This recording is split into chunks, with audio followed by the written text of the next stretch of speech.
Ụmụ Igbo,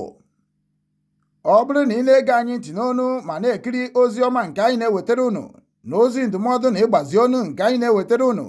biko ka ị na-esonyere anyị na YouTube, na-esonyekwara anyị na Instagram maọbụ na Twitter maọbụ na Facebook na webụsaịtị nke ndị Obinwanne m,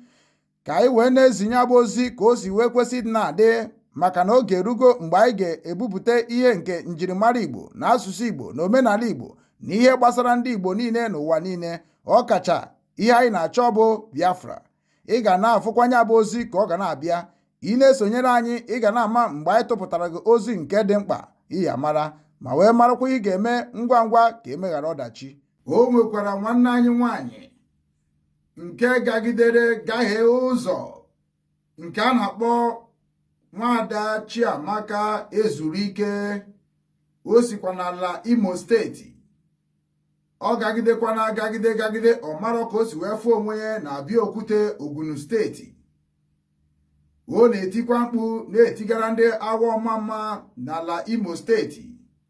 na ọ bụrụ na ị mara onye bụ onye a na ị mara ya nke ọma, biko ka ị gbatara nwatakịrị a na-akpọ Chiamaka ezuru ike ọsọ enyemaka, na ọ mara ọsụkwa ka ọ ga-esi wee nachi ya n'ala Imo steeti awa ọma mma. Anyị nwa bụ ụmụ Igbo na-akpọtụrụ unu niile n'ụwa niile wee na-asị ọnụrụbe nwanne agba n'ọsọ ka eji mara ndị Igbo. Ịfụkwa ha na nwa ma mara nwatakịrị bụ ife a, mara ezinụlọ o si na ya, mara obodo o kwuru okwu ya, ka ị gbara ọsọ ngwa ngwa wee jekwuru ụmụnne anyị nke nọ na Abiokwute Ogun steeti ka ha mee ihe ha kwesịrị ime ngwa ngwa ka e wee meghara ọdachi, maka na ada amakwa ka o si ebido, anada amakwa ka o si agwụ, ya ka anyị kwesịrị iji na-eme ngwa ngwa, maka na ife na-eme n'ala Naịjirịa ugbu a abụrụ ihe ga-eji na-ajụ ajụjụ ma ọ na-ama ibe anyị ikpe, na ọ bụ nke ọbụla rutere n'obi anyị eme ya ngwa ngwa meghara ọdachi. This girl na ọ sịrị ya bụ Chiamaka ezuru abi Chiamaka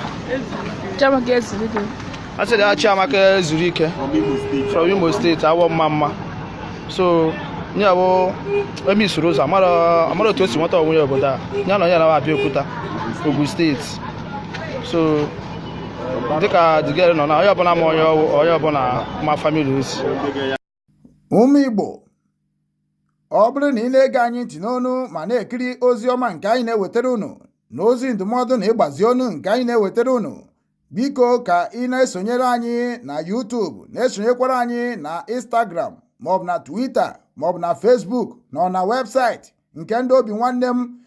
ka anyị wee na-ezinye abụ ozi ka o si wee kwesị dị na-adị, maka na oge erugo mgbe anyị ga-ebupụta ihe nke njirimara Igbo na asụsụ Igbo na omenala Igbo na ihe gbasara ndị Igbo niile n'ụwa niile, ọkacha ihe anyị na-achọ bụ Biafra. Ị ga na-afụkwanye abụ ozi ka ọ ga na-abịa. Ị na-esonyere anyị, ị ga na-ama mgbe anyị tụpụtara gị ozi nke dị mkpa iya mara, ma wee marakwa ị ga-eme ngwa ngwa ka emeghara ọdachi.